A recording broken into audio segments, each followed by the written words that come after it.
Berapa banyak sih penghasilan dari RPM YouTube 1000 subscriber? Nah, pada video kali ini akan kita bedah secara detail mengenai RPM dan CPM karena memang banyak itu aku melihat mereka masih salah atau belum tepat dalam mendeskripsikan mengenai pendapatan berbasiskan CPM maupun RPM. Nah, di sini aku ingin langsung bahas secara case study di channel YouTube aku. Di sini aku ingin masuk ke salah satu channel YouTube aku yang kebetulan sudah dimonetisasi. Oke, kita langsung masuk ke bagian YouTube Studionya. Kita di sini akan melakukan analisis secara fundamental dan nanti kita bisa lihat untuk masing-masing video itu sebenarnya mereka bisa menghasilkan berapa sih untuk kreator seperti itu. Nah, di sini kita coba untuk analisis terlebih dahulu dari pendapatan atau revenue secara menyeluruh. Di sini kebetulan itu ada revenue selama 28 hari terakhir. Kamu bisa lihat di sini untuk masing-masing hariannya yang didapatkan adalah antara 7.000 sampai 25.000 dalam sehari ya. Kalau misalkan 7.000 dalam sebulan itu berarti kita akan memperoleh 210.000. Kalau misalkan 25.000, kita akan memperoleh 750.000 dalam sebulan. Jadi itu masih belum memenuhi standar kriteria minimal untuk bisa gajian dari Google AdSense, salah satunya YouTube, karena memang yang paling minimal itu 1,3 juta. Kita bisa lihat di sini, untuk bisa lihat secara detail, kita bisa scroll atau gulir ke bawah dan akan dibahas secara lebih lanjut atau detail mengenai RPM maupun CPM itu sendiri. Di mana letak dari RPM maupun CPM, kalian bisa masuk ke bagian analytics, lalu masuk ke menu pendapatan. Di sini ada overview pendapatan maupun penghasilan. Kalian gulir atau geser ke bawah, nanti akan melihat RPM, dan di bawahnya lagi akan ada CPM. Oke, yang pertama adalah RPM. RPM ini sebenarnya singkatan dari Revenue per Miles, yang artinya adalah jumlah pendapatan maupun jumlah penghasilan yang kita dapatkan per 1000 tayangan. Sedangkan untuk CPM itu sendiri adalah cost per mile, biaya yang dikeluarkan oleh pengiklan untuk 1000 tayangan. Nah, RPM sama CPM itu berbeda. Kalau misalkan RPM itu adalah penghasilan yang kita dapatkan, sedangkan CPM itu adalah mereka mengeluarkan biaya untuk mengiklankan. Nah, mereka mengeluarkan biaya untuk iklan tersebut, nantinya biaya yang dikeluarkan untuk iklan akan didistribusikan ke konten-konten kreator, dan ini masuknya ke dalam RPM. Kalian harus pahami konsep dari publisher dan advertiser terlebih dahulu. Kalau yang RPM ini, itu contohnya adalah publisher. Publisher kayak siapa? Kayak kita, YouTube Content Creator, terus juga website yang menggunakan AdSense, itu namanya RPM, dan kita mendapatkan penghasilan dari RPM tersebut. Sedangkan CPM ini contohnya adalah advertiser. Advertiser itu siapa aja? Advertiser itu pengiklan. Pengiklan itu video atau konten-konten iklan yang ditampilkan pada konten milik kita. Contohnya pengiklan itu bisa dari Gojek, terus juga dari Grab, dari Shopee, dari Ruang Guru, dari Niaga Hoster, terus pengiklan-pengiklan lain seperti itu. Nah, itu contohnya pengiklan. Mereka mengeluarkan uang untuk video atau konten mereka diiklankan pada platform YouTube, dan kita akan memperoleh hasilnya atau pendapatannya dari RPM. Jadi itu dulu yang perlu kalian pahami. Nah, kita akan lakukan analisis secara lebih lanjut. Di sini bahwasanya kita akan fokuskan pada RPM.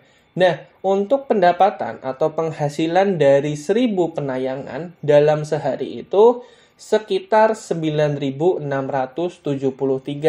Nah, kalau kamu ingin meningkatkan dari segi pendapatan, kamu bisa melakukan dengan dua cara. Yang pertama, dari meningkatkan jumlah penayangannya atau dari hasil RPM-nya. Dua hal itu kalian bisa push. Yang pertama, kalau misalkan kita ingin meningkatkan penayangan atau untuk meningkatkan penayangan, misalkan nih, satu hari itu cuma ada 1151 penayangan. Berarti kalau kita ingin meningkatkan penayangan, kita harus rajin upload konten, push konten. Misalkan dari yang awalnya 1 minggu sekali, diubah jadi 1 minggu 3 kali. Yang tadinya 1 minggu 3 kali, diubah jadi 1 hari sekali. Yang tadinya 1 hari sekali, diubah menjadi 1 hari 2 kali. Nah, ini meningkatkan probabilitas atau kesempatan kita agar video tersebut maupun konten tersebut bisa FYP begitu atau bisa tren pada platform YouTube yang otomatis nanti itu akan berpengaruh pada penghasilan. Itu yang pertama. Terus, yang kedua adalah meningkatkan dari segi RPM. Tadi kan dari segi penayangan, sekarang dari RPM. Bagaimana cara meningkatkan dari RPM itu sendiri? Karena RPM itu tidak berdiri sendiri, melainkan dia bergantung pada advertiser atau pengiklan, salah satunya CPM ini, maka dari itu kita harus membuat suatu konten-konten yang memiliki CPM tinggi. Misalkan konten dengan CPM tinggi seperti literasi keuangan, terus konten seperti bisnis, konten seperti teknologi yang memang di situ banyak pengiklan. Misalkan keuangan, di situ ada pengiklan saham masuk, ada pengiklan Bitcoin masuk, ada pengiklan reksadana masuk, pengiklan obligasi masuk, pengiklan aplikasi masuk. Nah, di situ bayaran yang dikeluarkan untuk budget iklan dari advertiser ini cukup tinggi karena memang saingannya itu banyak. Nah, sesimpel atau sesederhana itu.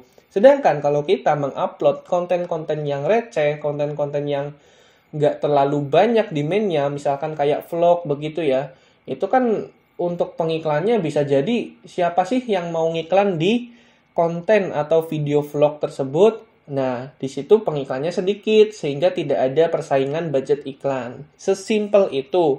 Untuk meningkatkan penghasilan adalah bisa dari penayangan dan juga dari RPM itu sendiri. Yang RPM itu kita fokuskan pada niche atau kategori yang ingin kita buat. Lebih ke arah finansial utamanya ataupun bisnis ataupun konten-konten yang pengiklannya tinggi. Nah, kalian bisa cari atau bisa telusuri mengenai konten apa aja yang pengiklannya itu tinggi dan banyak seperti itu.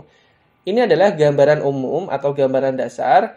Sementara itu, kita bisa nih detailkan. Kita bisa lihat untuk masing-masing konten yang didapatkan. Tentu akan sangat berbeda nih sebagai salah satu contoh. Kita kebetulan udah punya konten, ratusan konten, tapi untuk masing-masing hasilnya itu tentu berbeda. Kita coba untuk lihat dari segi kontennya itu terlebih dahulu. Kita masuk ke bagian konten, lalu di sini kan udah muncul nih konten, lalu kita scroll ke sini, kita coba untuk filter dari view yang paling tinggi. Nah, sebagai salah satu contoh ini adalah video atau konten mengenai tutorial WhatsApp dengan penayangan tertinggi di channel YouTube-ku, yakni 20 ribuan. Nah, 20 ribu orang ini bisa menghasilkan berapa buat aku sebagai content creator. Kita coba analytics atau analisis. Kita bisa lihat di sini nih. Oke, estimasi pendapatan selama sejak dipublikasikan. Hanya 30 ribu. Berarti dari 20 ribu penayangan tersebut hanya memperoleh 30 ribu. Yang artinya kita mendapatkan RPM cuma 1.300 perak. Itu bisa dikatakan sangat kecil seperti itu ya. Karena di sini memang siapa sih yang mau ngiklan WhatsApp? WhatsApp sendiri kan udah ada brandingnya. Dia mungkin mau ngiklan tapi kalau ada fitur-fitur baru, misalkan fitur two-factor authentication atau fitur-fitur yang up to date begitu setelah fiturnya rilis, dia pun nggak akan ngiklan lagi. Sesimpel itu. Dan ini CPM-nya juga kecil nih, 12.800-an. Karena memang jarang yang menembak dari advertiser untuk mengiklan WhatsApp maupun kategori WhatsApp itu sendiri. Nah, ini salah satunya. Terus nih, kita coba untuk analisis lagi yang kedua. Tadi kan WhatsApp nih. Nah, yang kedua itu Jobstreet. Dengan penayangan yang hampir sama, di angka 20 ribuan. Di sini bisa dapat berapa? Kita coba analisis. Kita coba lihat, nah estimasi pendapatannya itu cuma 11.000. Jauh turun di bawah dari angka WhatsApp yang pertama tadi. Dan kalau misalkan kita lihat lagi, RPM per 1.000-nya itu hanya 500 perak. Tadi kan 1000, nah sekarang 500, turun 2 kali lipat. Sementara itu, CPM-nya sebenarnya tinggi. Nah, ini karena memang belum sinkron aja, karena memang banyak pengiklan yang masuk, dan itu sifatnya tidak spesifik seperti itu. Kadang kita bikin konten job street, tapi yang muncul malah iklan dari marketplace, iklan dari platform-platform yang memang nggak sesuai dengan dari pengiklan tersebut. Nah, ini salah satu contohnya. Tadi kan turun 20.000, sekarang 11.900-an. Kita coba analisis lagi konten yang berbeda lainnya. Tadi WhatsApp, tadi Jobstreet. Nah, sekarang adalah konten mengenai Microsoft Word. Kita analisis dengan jumlah penayangan yang hampir sama di 20 ribuan. Di sini kalian bisa lihat di bagian pendapatan ini, misalkan nih sejak di-upload. Untuk sejak di-upload itu memperoleh 1.300 perak dengan RPM-nya 60 perak dan CPM-nya 13 ribuan. Nah, kenapa sih bisa mendapatkan sekecil ini? Ya, karena siapa yang mau mengiklan Microsoft Word?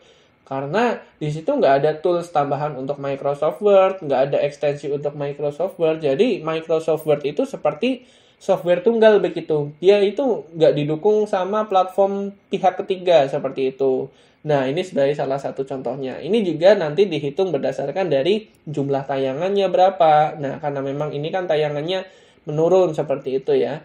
Sesimpel itu, semudah itu bagaimana cara melihat CPM maupun RPM di YouTube. Dan kalian bisa lihat bahwasannya untuk RPM di YouTube 1000 subscriber yang dihasilkan itu hanya 9 ribuan. Ini dari 28 hari terakhir.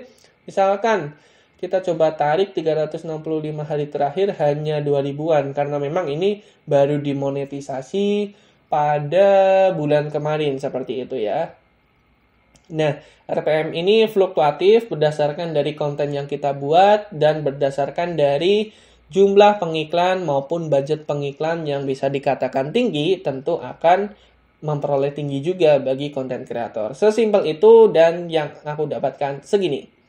Oke, mungkin dari kalian juga udah cukup paham mengenai RPM maupun CPM itu sendiri, yang pada dasarnya RPM adalah pendapatan kita, sedangkan CPM adalah biaya yang dikeluarkan oleh pengiklan dalam 1000 tayangan itu sendiri.